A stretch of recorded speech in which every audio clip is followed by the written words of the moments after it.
Carbon die oxide কিভাবে বৈশ্বিক উষ্ণতা সৃষ্টি করে। কার্বন ডাই অক্সাইড এমন এক গ্যাস যা প্রাকৃতিকভাবেই বায়ুমণ্ডলে উপস্থিত থাকে। বর্ণহীন এবং গন্ধহীন এটি একটি গ্যাসের দলের অংশ যাদের আমরা গ্রিনহাউস গ্যাস বলি। এই দলে আরও রয়েছে পানির বাষ্প, মিথেন, নাইট্রাস অক্সাইড এবং ওজোন। এরা একসঙ্গে প্রাকৃতিকভাবে গঠিত গ্রিনহাউস প্রভাবের জন্য দায়ী। এটি যেভাবে কাজ করে তা হল সূর্য থেকে নিঃসরিত রশ্মি পৃথিবীর পৃষ্ঠে পৌঁছায় এবং একে উষ্ণ করে তোলে। এর একটি বড় অংশ আবার মহাকাশে ফিরে যায়। তবে এর কিছু অংশ গ্রিনহাউস গ্যাসের সঙ্গে প্রতিক্রিয়ায় লিপ্ত হয়। তারা তাপ শোষণ করে এবং তা পৃথিবীর দিকে প্রতিফলিত করে পাঠায়। এই প্রক্রিয়াটি পৃথিবীর পৃষ্ঠে তুলনামূলকভাবে স্থিতিশীল তাপমাত্রা বজায় রাখতে সাহায্য করে। এই প্রাকৃতিক গ্রিনহাউস প্রভাব না থাকলে পৃথিবীর গড় তাপমাত্রা হতো -18°C, যা বেশিরভাগ প্রাণের জন্য খুবই ঠান্ডা।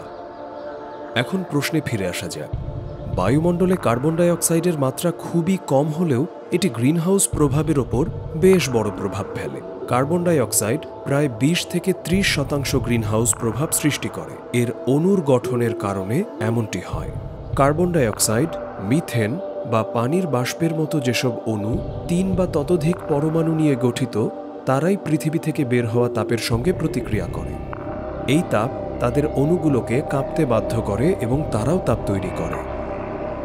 বায়ুমণ্ডলের বেশিরভাগ গ্যাস এই প্রক্রিয়ায় অংশ নেয় না। শিল্প বিপ্লবের শুরু থেকে বায়ুমণ্ডলে কার্বন ডাই অক্সাইডের মাত্রা প্রায় 50% বেড়েছে, আর এ শতকের শেষে তা দ্বিগুণ হতে পারে। এর মানে এখন আরও বেশি তাপ বায়ুমণ্ডলে আটকে যাচ্ছে। গবেষণায় দেখা গেছে কার্বন ডাই অক্সাইডের ঘনত্ব বৃদ্ধি জলবায়ু পরিবর্তনের একটি বড় কারণ। এই গ্যাসের পরিমাণ যত বাড়ে, খরা, বন্যা ও ঝড়ের মতো চরম আবহাওয়ার ঘটনা ততই বাড়ে। জলবায়ু পরিবর্তনের প্রভাব কমাতে হলে কার্বন ডাই অক্সাইড নির্গমন অনেক কমাতে হবে।